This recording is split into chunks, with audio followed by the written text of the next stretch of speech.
আসসালামু আলাইকুম, welcome to my BCS ভয়েজে। আজকে 20 তারিখ। কালকে তো আমার 47তম প্রিলিপ এক্সাম ছিল। পরীক্ষা কেমন হয়েছে না জিজ্ঞেস করাই ভালো। একটা ট্রমার মধ্যে ছিলাম কালকে। আর অবশ্য আমার প্রিপারেশন এত ভালো ছিল না। পরীক্ষার প্রশ্ন কঠিন হয়েছে না সহজ হয়েছে এটা জাজ করার আমার কোনো অধিকার নেই। তো এই তো আমি 49তম বিসিএসের জন্য রেনেসা যে সাবজেক্টিভ বইটা আছে এটা অর্ডার করে রাখছিলাম। 2 দিন আগেই চলে আসছিল, কিন্তু আমি ওয়েট করতেছিলাম যে একটা পরীক্ষা শেষ করি দেন আর একটা করব। তো এই তো সকালবেলা এগুলো গুছাই। দেন আমার ছোটো বোন মোহনা আজকে ঢাকা যাচ্ছে একটা বিতর্ক প্রতিযোগিতার জন্য। তো ওকে আগায় দিয়ে আসতে গেলাম। আসলে ও কোনো দিনও আমাদের ছেড়ে কোথাও যায় থাকে নাই। আম্মুকে ছাড়া থাকলেও হয়তো আমাদের 2 বোনের সাথে ছিল, কিন্তু আজকে ওকে দিয়ে আসতে গেছি যখন এত খারাপ লাগতেছিল। আর ভিডিও করার কারণ হচ্ছে আম্মুর অবস্থা দেখে আম্মু পুরা অস্থির হয়ে যাচ্ছিল। ওখানে কান্না করতেছিলাম, আমি ওনাকে নিয়ে অনেক হাসাহাসি করতেছিলাম যে দেখো এতগুলো গার্ডিয়ান কেউ কান্না করে, তুমি একা কান্না করতেছো।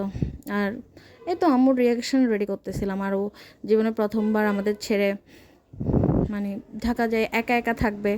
তো এই কারণেও একটু মজা করতেছিলাম ওর সাথে। ও খুশিও ছিল, আবার ওর একটু ভয়ও লাগতেছিল যে ও কীভাবে থাকবে ওখানে। শুধু আমার আম্মু না, আরও যে গার্ডিয়ানগুলো ছিল ওনারাও অনেক অস্থির ছিল। মানে বাচ্চাদের বোঝাচ্ছে কীভাবে থাকতে হবে, বসতে পারলো কি না, এসি বাস ঠান্ডা লাগবে কি না। তো আম্মু আজকে সারাটা দিন টেনশন করতেছিল ও কী করতেছে, ও কী খাচ্ছে।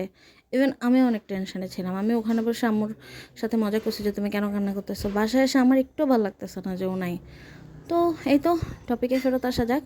তো আজকে যে রেনেসা বইটা কিনছি, বইটার দাম বেশি নিছে, 470 টাকা নিছে। কিন্তু এটা নিউজ প্রিন্টের ছিল, কিন্তু ওরাকলের যে বইটা ওইটার চেয়ে মনে হয়েছে ভালো। আর আমি 49তম বিসিএসের সিলেবাসটা প্রিন্ট করাই নিছি, কিন্তু দেখা গেছে যে জুলজি যেটা আমার সাবজেক্টিভ ওইটা ঠিক প্রিন্ট করাইছি, কিন্তু লোকটা আমাকে 47-এরই সিলেবাস প্রিন্ট করে দিছে। যেখানে বাংলা গ্রামারে নাম্বার হবে 15 আর সাহিত্যে 5, সেখানে আগের অনুযায়ী দেয়া ছিল। এই কারণে আমি লিখে নিলাম যে বাংলায় 20, ইংলিশে 20, বাংলাদেশ বিষয়াবলিতে 20, আন্তর্জাতিক বিষয়াবলিতে 20, আর ম্যাথ 2টা মিলাই 20, 100, আর বাকি সাবজেক্টিভ 100। মানে সিলেবাস তো রয়েই গেছে, যেটা ছিল সিলেবাস ওইটাই আছে, শুধু ইয়াটা কমে গেছে, মানে নাম্বারটা কমে গেছে। পড়া তো সেই অনেকই লাগবে। 5 নাম্বারের জন্য সাহিত্য যেটুকু পড়া লাগতো, যখন বেশি নাম্বার ছিল তখনও সাহিত্য ততটুকুই পড়া লাগতো। এই হচ্ছে কথা। আর সাবজেক্টিভের তো ফুল বাকি আছে। সাবজেক্টিভের দেখলাম 2টা পার্ট, অ্যানিমাল ডাইভার্সিটি আর হচ্ছে জেনারেল জুলজি। এর মধ্যে জেনারেল জুলজি যেটা আছে ওইটা আমার কাছে মনে হলো যে হ্যাঁ আমি পড়লে পারবো, কিন্তু অ্যানিমাল ডাইভার্সিটি যেটা অবশ্যই আমার ইয়াতে ছিল, পরীক্ষায় ছিল, কিন্তু আমার এখন এত মনে পড়তেছে না। মানে টপিকগুলো দেখে মনে হচ্ছে না যে আমি এত একটা জানি, কিন্তু জেনারেল জুলজিগুলো সোজা সোজা লাগছে। এখন দেখা যাক।